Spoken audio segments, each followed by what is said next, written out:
परिवार है वो लगातार इंसाफ की मांग कर रहा है।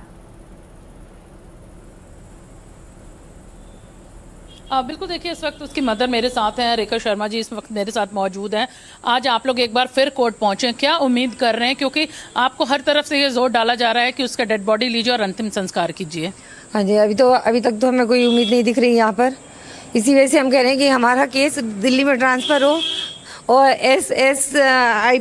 SIT उसकी जांच उसका दिल्ली में हो, सुप्रीम कोर्ट में, और उसका दोबारा से पोस्टमार्टम हो। बस मेरी ये तीन है, क्योंकि यहाँ पर कुछ भी नहीं होने वाला हमारे साथ में, और हमें यहाँ पे डर है।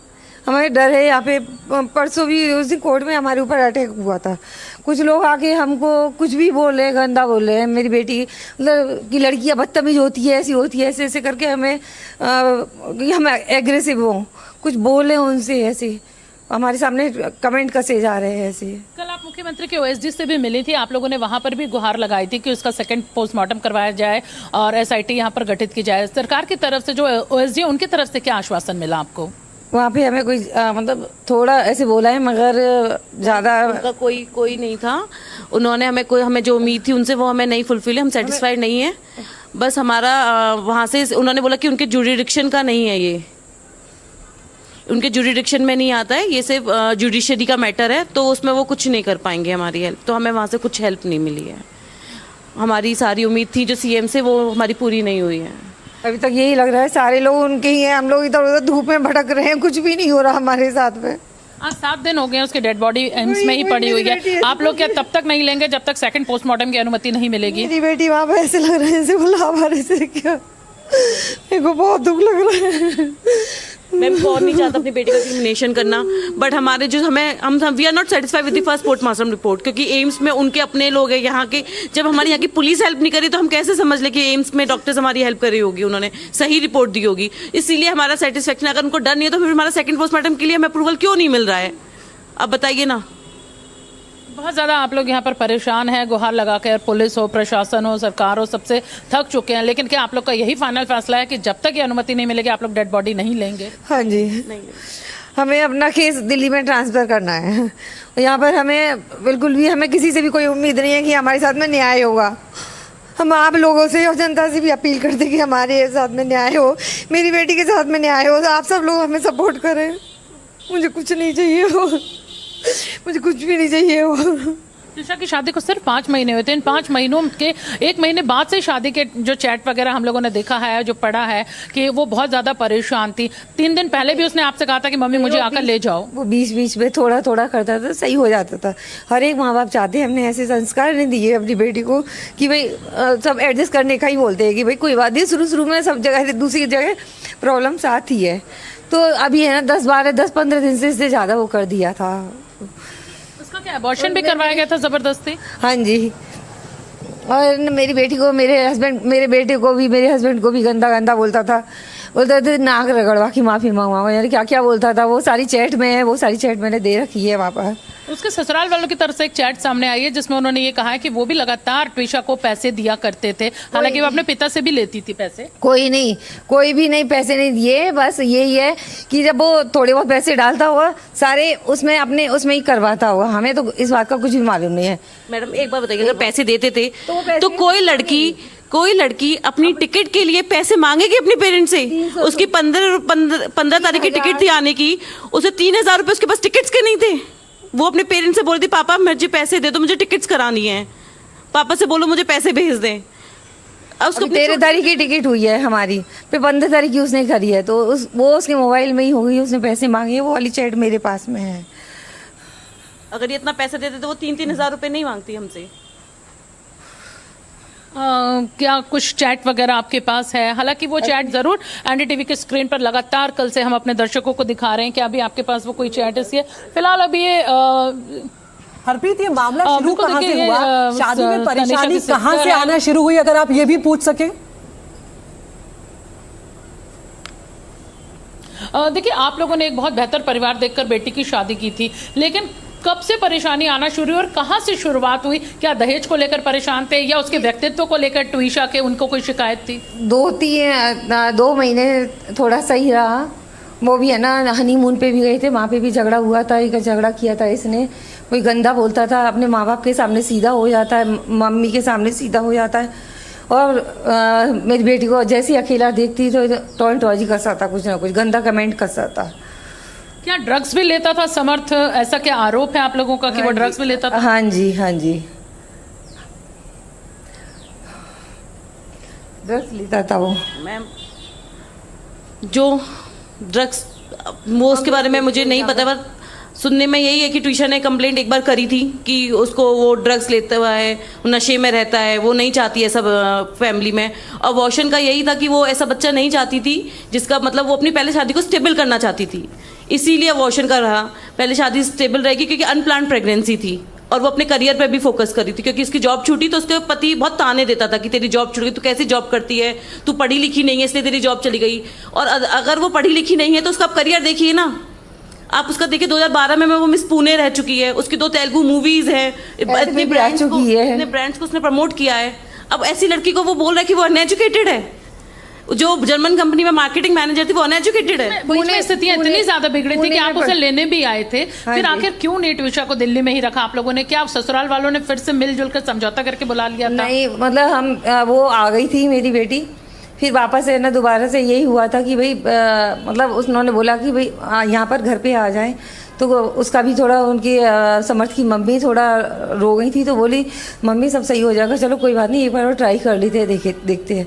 तो चली गई थी वो, फिर 30 अप्रैल को गई थी वो। फिर हमें नहीं पता वो क्या वो मतलब कैसे सब हुआ। 30 अप्रैल से वो और ज़्यादा तंग करता था उसको। ये भी बताया जा रहा है कि ट्विशा की शादी बहुत हाई प्रोफाइल तरीके से हुई थी, बहुत सारे न्यायिक विभाग के जो अधिकारी हैं वो इस शादी में जुटे थे। हाँ जी, हाँ जी, और हमने अपनी सामर्थ्य से मतलब बहुत ज़्यादा अच्छे से शादी करी थी उसकी, बहुत अच्छी तरह से शादी करी थी। मुझे क्या पता थी वो 5 महीने तक ही वो रहेगी, वो 5 महीने में चली जाएगी। ट्विशा से आपकी आखिरी बार बात कब हुई थी? 12 तारीख को वो संदिग्ध हालातों में अपने कमरे में मिली थी, आप लोग को बताया गया था कि उसकी मौत हो चुकी है। उससे पहले जब आपकी 3 घंटे पहले बात हुई तब ट्विशा ने क्या कहा था कि उसे मार पीट रहे हैं क्या? हाँ जी, तो वो उसकी थोड़ी देर पहली बात हुई थी, 15-20 मिनट पहली बात हो रही थी जब वो रो रही थी। उसके बाद में फिर हमने उसकी समर्थ की मम्मी को फ़ोन किया था, एक बार फ़ोन किया नहीं उठाया, दोबारा से फ़ोन किया था, उन्होंने उठाया। थोड़ी देर बोली अभी रुको हम देखते हैं, तो फिर ना बाद में वो आया सी इज़ नो मोर, बोले डॉक्टर बोले सी इज़ नो मोर। हमने बोले भाई बाहर मेरी बहू भी आर्मी में डॉक्टर है, तो उसने भी बोला कि CPR दो जो भी रहता है, तो बोले हम डॉक्टर है, क्योंकि उनके फैमिली डॉक्टर ही थे, वो उन्होंने ही सब देखा। ऊपर बता रहे ऊपर ख़त्म हुई है तो CPR ऊपर देना चाहिए था, छत पे देना चाहिए था, वो नीचे लेके आए कैमरे के सामने CPR दे रहे हैं ताकि वो सबूत ऊपर नहीं उसमें सांस है, तो उसको लेके डायरेक्ट गाड़ी में लेके जाते हैं, हॉस्पिटल लेके जाते हैं।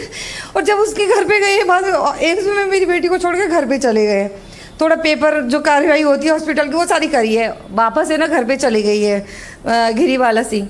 जब हमारे रिलेटिव्स थे एक यहाँ पर, हमने उनको घर पे भेजा, एक पुलिस वालों को लेके गए कि जहाँ पे भाई वो मर्डर हुआ है वो सील किया जाए। तो वहाँ पर गए, गिरीवाला सिंह बोली भाई जल्दी जल्दी कीजिए, हमें रेस्ट करना है। वो रेस्ट कर रही है, वो मेरी बेटी एम्स में पड़ी हुई अकेले। ट्विशा के घर में कौन कौन था उसके ससुराल में? आप लोगों का कहना है कि उसकी सास और पति परेशान करते थे, उसके अलावा और क्या ससुर भी थे या और नहीं, ससुर तो है नहीं उनके, और कोई नहीं था, वही दोनों रहते थे। यही दोनों से प्रताड़ित करते थे? हाँ जी, नहीं मतलब सास का यही था कि वो भाई ये नहीं करो, नहीं मतलब थोड़ा ऐसे हर चीज़ पे रोक टोक करती थी वो। ट्विशा के आने जाने पर बाहर भी क्या रोक थी, क्योंकि वो उसके चरित्र पर भी पति शक करता था? हाँ जी, बहुत ज़्यादा। जबकि वो पहले से 1 साल बोले, 1 साल से मैं सब ये झेल रहा हूँ। जब 1 साल से तू बात कर रहा है, 1 साल से बात कर रहा है, तूने शादी क्यों करी मेरी बेटी से? गंदा बोल रही तू, झूठ बोल रही तू। ये शादी कैसे हुई थी? कि आप लोगों की मर्जी से या वो डेटिंग ऐप पर मिली थी ट्विशा से? डेटिंग ऐप से मिले थे। बाद में फिर इन लोगों का फ़ोन आया था, बात कर रहे थे, उन लोगों का फ़ोन आया था भी बाद में कि हमें भाई ट्विशा पसंद है, तो ऐसे ही करके शादी हुई थी। अभी आप न्याय चाहती हैं कि ये मामला अब दिल्ली ट्रांसफ़र हो? हाँ, ये केस दिल्ली ट्रांसफ़र हो, मेरी बेटी का दोबारा से पोस्टमार्टम हो, बस यहाँ पे हम कुछ नहीं करवाना चाहते। क्या ट्विशा की मौत के बाद कभी इन्होंने बात करने की कोशिश की है? समर्थ की तरफ से कोई फोन आया हो हरप्रीत? आज एक ट्विशा के साथ हुआ है, कल बहुत सारी ट्विशा के साथ हो सकता है। समर्थ क्या परिवार की तरफ से कोई कॉल आया क्या? उन्होंने कुछ समझौते के लिए या गलती कुछ मानी उन्होंने? हमारे पास कोई कॉल नहीं आया। वो कभी हॉस्पिटल में जरा से 5 मिनट के लिए आया था। जिस दिन ख़त्म हुई है वही 12 ही बजे, हम लोग 8 बजे ही पहुँच गए। उनकी मम्मी और समर्थ आए थे, फिर थोड़ी देर बाद ही चली गई थी वापस। क्या बात हुई थी उनकी तरफ से, या वो कुछ प्रताड़ित करते थे पहले भी? कोई जब वो उसको मॉर्चरी से हमें बाहर दिखाया गया, नहीं है। वो लोग वो आए और वहां से चले गए। उनको फर्क ही नहीं पड़ा। उनके घर की बेटी, उनकी घर की बहू गई हुई है, किसी को फर्क नहीं पड़ा। मैं रो रही हूँ तो बोली इस तरह से मेरे को रोना नहीं आता, जिस तरह से रो रही है मेरे को। मैं इस तरह से नहीं दिखावा करती। अभी तक गिरिबाला की तरफ से भी कोई फोन नहीं आप लोगों को? नहीं। खुद का फोन स्विच ऑफ है, उनका बेटा फरार है, उसका फोन स्विच ऑफ है। क्या ही उम्मीद करोगे उन आप लोगों को फोन मिला क्या? ट्विशा का जो फोन जब्त किया गया था, या 2 फोन बताए जा रहे हैं, लेकिन एक फोन गायब है, एक पुलिस के पास है। मैम अभी उसके बारे में मेरे को अपडेट नहीं है। आंटी आपको फोन मिला क्या ट्विशा का? नहीं, हमें कुछ नहीं मिला, अभी कुछ भी नहीं मिला उसका अभी हमें। देखिए बिल्कुल सुना जा सकता है कि यहाँ पर बहुत ज़्यादा जो परेशान है, ट्विशा की मदर थी ये और उसकी कज़न सिस्टर है, वो बहुत ज़्यादा दुखी है और उनका यही कहना है कि सिर्फ और सिर्फ न्याय चाहते हैं। रो रो कर बुरा हाल है। और ये वो माँ है जिसकी बेटी 7 दिन से मॉर्चुरी में पड़ी है, मौत हो चुकी है। 5 महीने पहले जिस बेटी की धूमधाम से शादी की गई थी, सोचा नहीं था कि बेटी का अंत कुछ ऐसा होगा। लेकिन अब यहाँ पर संस्कार तक बिल्कुल इस तरह से लड़ाई लड़नी। हरप्रीत, यहाँ पर सवाल ये भी उठ रहा है कि जिन 2 लोगों पर आरोप है, समर्थ जो कि ट्विशा का पति है और समर्थ की मां जो ट्विशा की सास है, ये लोग आखिर कहां हैं? आखिर इनकी गिरफ्तारी क्यों नहीं हो पाई अब तक? देखिए गिरिबाला सिंह को जमानत मिल चुकी है। शुक्रवार को कोर्ट ने उनको इस ग्राउंड पर जमानत दे दी है कि वो बुजुर्ग हैं, सीनियर सिटीजन है, न्यायिक व्यवस्था से जुड़ी हुई थी। ऐसे में उनके इस केस से भागने में कोई सबूत नहीं हो सकता है। ऐसे में कोर्ट ने इस ग्राउंड पर उनको जमानत दी है। अग्रिम याचिका उन्होंने जमानत के लिए लगाई थी। आज यहाँ पर समर्थ ने जमानत का, जो समर्थ के वकील है, उसने जमानत याचिका लगाई हुई है। तो यहाँ पर समर्थ की तरफ से भी याचिका दाखिल की गई है। आपको बता दें, एनडीटीवी पर पहली बार ट्विशा के पिता और भाई ने भी बड़े खुलासे किए हैं। हमने ट्विशा के पिता से भी ट्विशा को न्याय